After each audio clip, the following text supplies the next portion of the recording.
Okay, you're back with us. Aid, I'm sorry to have interrupted you. Go ahead. Yes, yes. What I mean is, if we go into federalism, it is not because we wanted to pattern from anybody. Yes, okay. It is because it is part of the solution. Okay. When we go to parliament, Yes.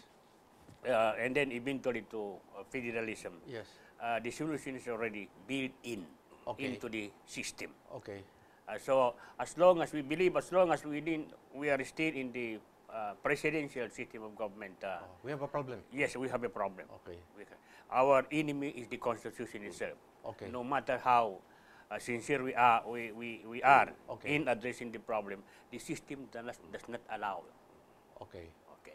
So go into parliament, eventually federalism. Anyway, it should be throughout the country. And then the problem, as I've said, is already built in the system itself. Before I go to Congressman Abante, the threats have been being bruited about. Pass BBL or prepare for war. No, it's very easy to say war. Yes. Yes. But And it is the MILF setting the tone, by the way. Huh? yes, but mind you, many of the fighters are already becoming old. Their spirit might be willing, but physically they cannot. Yes. Are you Physically. referring to all of your the people, comrades? all of the people on the ground? Okay. Yes, yes. Okay. Tumatanda na yan eh. Okay. Yes, yes. And that is why gusto nila ito may pasa sapagkat somehow they wanted to live, Yes. enjoy the peace. Approach of sacrifice. Yes, yes. As a Okay. part of their struggle. Okay. And so medyo mahirap po yung pag-uusapan yung war. But, you can only launch a war if you have a sufficient preparation with a solid ground. Aha. Kung wala yun, baka magiging terorista ka. Okay. The MILF is a practical animal. In those 3 years of ceasefire, were they just twiddling their thumbs or were they strengthening themselves? Well, knowing them. yes, Do you think they were strengthening their It's- forces? It's really part of the program. There are 4-point program in the AMILF being implemented, and that is first the strengthening of the organization, the strengthening of the militarization, and then expansion, and then what they call self-sufficiency program. So they were not picking flowers. Natawa si. Okay. Congressman, you're from Congress, si Deputy Speaker Boyet Gonzales said, kung hindi nyo maipasa itong BBL, maghanda tayo ng gera. Siya ba ho ang nagkukumpas ngayon para sa Malacanang at kailangan minamadali na kailangan by March maipasa ito or within the Aquino administration? And this is the reason why now the MILF is saying, you better pass that without amendments and it has to be under Aquino or else. Gera. Before I answer that, Yes. Eric, Yeah. I would like to recommend Ed Caballo to replace Deles as negotiator because he's more of a peaceful man than those two guys. No? But You need a very good president to appreciate Ed Caballo. so, And I'm sorry to say this, I'm sorry to say this, but not for anything else, but you need someone who is Machiavellian or Marcosian to be able to bring a certain Ed Caballo into the fold of government. Is Right. it Ed? Right. The government needs you. Right. Right. one of the problems that we have right now Yes. is there is so much politics in this this negotiation. Okay. Knowing Boyet Gonzales is just playing politics. He's preparing for the campaign elections. Because look, during GMA time, he's very loyal to GMA. Okay. My goodness. Now he's very loyal to Pinoy. Okay. Right. I mean, he ought to be loyal to the Constitution. That's right. Diba? Oh, and Not he's a to lawyer. any man. He's a lawyer, no? Yes. And I respect him, no? Yes. He's a good friend of mine. Yes. Pero, ako, because of my loyalty, for example, to the past president, and the current government thought that I am loyal to I am loyal to the Constitution. Yes. Whoever is the president, Yes. we are a government of laws and not of men. Correct. Okay, na kaya sinabi mo ko tungkol sa isang presidential candidate. Okay? That's the reason why there are laws to limit the powers of the presidency. Correct. For any person who becomes president to submit to the law. Okay. Oh, not just to the will of the people, because when the people already decided whoever is the president, okay, it is now the law Yes. that mandates him Yes. to be president, Yes. and therefore every president must submit Yes. to law. Yes. If not, he becomes lawless himself. Okay. You see, ganun yung paningin ko rito. He becomes Kaya- a law unto himself. Correct. Oo. And not only the law unto himself, he becomes lawless. Because he does not anymore follow the law. That's right. Yun eh. But the thing is this, no ha? I guess some congressman is not preparing for 2016. Okay. Therefore, they do not want to hurt the feelings of the present administration. Okay. Especially if they are, with that. No? Ako, I'm a different congressman. I mean, I fought the gay rights bill and I will still Yes. fight it. Yes. Ang sabi nila, what if the gays now have 10% of the population? Yes. I am not a congressman to play politics. Correct, I have an advocacy to follow, and I will follow that to the end. So, how do you answer these comments na, pag hindi nyo pinasa ang BBL, gera na? Well, sino ba nagsasabi niya? They're pressing the panic Oh. button, and then Sino? it's changing the psyche of the public na That's- parang kasalanan natin, parang tayo na nga naagrabyado, tayo pang may kasalanan nito pag nagkagera. That's what I'm saying. These people who are rebellious. Alam mo, sabi ng Bible, there is no peace for the wicked. Okay? Okay. Sino yung wicked? Yung may mga rebellious mind. Sino yung wicked? Yung palaging gusto ng armed conflict. Sino yung mga wicked? Yung palaging nakabukas ang bibig for rebellion. Alright? These are the wicked. And there will be no peace kung hindi natin sasawatahin yung mga wicked people na walang ibang iniisip kundi armed conflict. Okay? Therefore, ang ano rito ganito, let the present government negotiate with them on peaceful terms, on this basis of strength, Ramon not Magsaysay, on weakness. Ramon Magsaysay Jr. said, all-out reform or all-out war, you decide. He gave the Hook Malahap that choice. Oh, that's good. Isn't that a fair, But you know what, sa akin, no? I don't think that with the present government that we are prepared for war.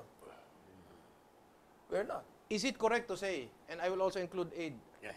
basang-basa ng MILF na ang strategy and Ferdy and anybody can come, basang-basa ba ng MILF sila Delis at Ferrer, that the only strategy that the Aquino administration put forward was all-out peace?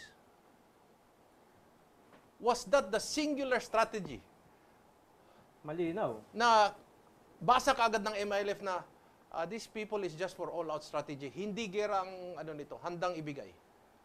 Malinaw, Eric, no? Kasi nga, nung kanina, sinabi nila doon sa Senate hearing na noong 2011 daw, nagkaroon ng Albarca firefight between the MILF and the armed forces.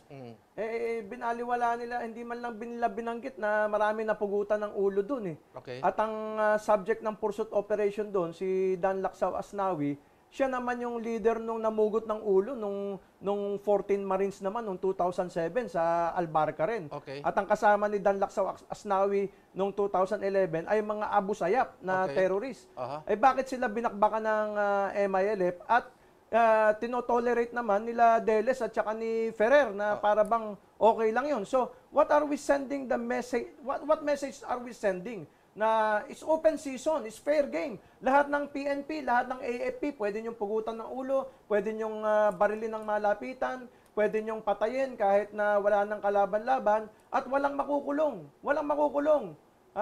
Above the law kayo. Basta MILF kayo, pumatay kayo ng AFP, pumatay kayo ng PNP, pumatay kayo ng mga civilians, manunog kayo ng bahay, walang makukulong. Is this the kind of government that we would like to our children to inherit? Aha. At ang tanong pa, kung talagang masama ang bicameral system at masama rin ang BBL, matagal na naging batas ang BBL kung hindi bicameral system ang ating sistema ng gobyerno.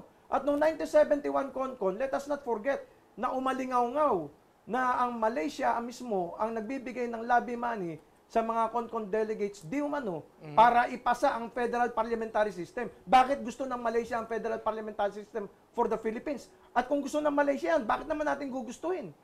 Dapat kung ano yung gusto ng kaaway, Yun, doon tayo sa opposite side. Aha. Bakit nila gusto? Kasi nga, mas madaling i-manipulate at madali ang balkanization. Ganyan ang nangyari sa Yugoslavia. Federal parliamentary. Tingnan mo ang Yugoslavia ngayon.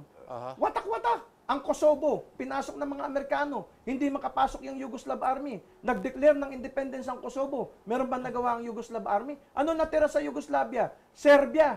What is equivalent to our Metro Manila? So, tatanungin kita, Ferdy. Ano sasabihin mo sa mga tao? All out war, all out peace. Pag wala daw BBL, gera na. No, we Is it must all not- out war ba or what is it?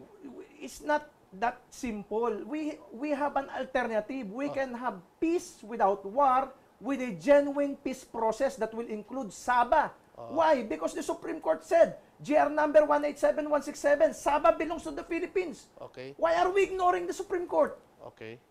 Dapat kasama yung genuine peace process, kasama ang Tausug, kasama ang Maranao, kasama ang buong Pilipinas, kasama ang mga Kristiyano, Muslim, magkakapatid tayong lahat, magkaisa tayo. Lahat Yan ang genuine peace process. Lahat ng stakeholders. Lahat ng stakeholders. Ito, meron akong iniisip. O baka may tinatangi talaga ang pamahalang ito. Maaari. Meron akong iniisip, Okay. Eric. No? Yes. One thing, this is now becoming an international problem. We have internationalized it. Therefore, why don't the president call for the meeting of the Southeast Asian ministers? Okay. Not just Malaysia. Yes. Southeast Asia. Okay, ano pa gusto nyo? Ano pang advice Congressman, ninyo? ayaw nga ipatawag yung National Security Council. That is what I'm saying. Pero ito ha. Ano? Oh, sige. Southeast Asia, including Japan, including China, ha? Because Asian yan ha? Okay. Okay, ano ba gusto nyo? War? Oo. Tulungan nyo kami dito. How could we be able to promote peace? Okay? Not just Malaysia. Oh, yes. Why don't you rebuke Malaysia? Let the Southeast Asia Consortium rebuke Malaysia sa pagkikialam nila.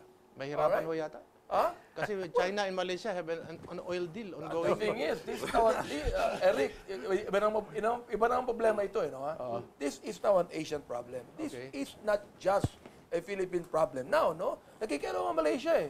Dapat i-review ng Southeast Asian countries ng Malaysia sa pagkikialam nila. Alright. Ang nakakatawa pa ho dito, I think Malaysia is also claiming Sabah.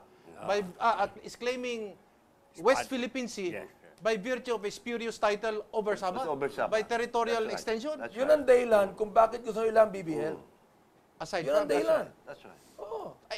Kung ikaw if you were going to be part of the government peace panel, how would you handle Mohakir Iqbal? I almost agree with. I almost but, agree. Okay. But ganito, Okay. the problem that discussed by Ferdy. my friend, yes. I think it's all redound to the weakness of the leader, Of course. Of course. Mahina ang leader. Of course. That this was exploited by the MILF. Correct. Look at it. To the extent that they are threatening that statement, pass it or Or does the MILF know something that we do not regarding Precisely. Malaysia, Tun Abdul Razak with President Noynoy? Precisely. Precisely. So, yes. Precisely. Okay. Okay. And my But- question, bago mo sagutin ha. Malalim yung precisely niya. My Sige, sige. question is, how much is the Malaysian government giving the MILF and the MILF in supporting them with guns and ammunition? No, the question should be, how much is the Malaysian government giving high officials in government? But you don't need to answer that. You don't need to answer that. Well, we are not in position to, Yes, to yes, make an okay. answer. But one thing sure, because of the weakness of the leader, then this had been exploited by the MLF to their own advantage. Correct. And why the MLF demanded that it should be passed in toto? Because gagamitin nila ito para ma-excuse sila, because knowing very well that it will not pass through the scrutiny of the Supreme Court. And so, sabi nila sa mga tao nila, wala tayong magawa. It is now the code to fight.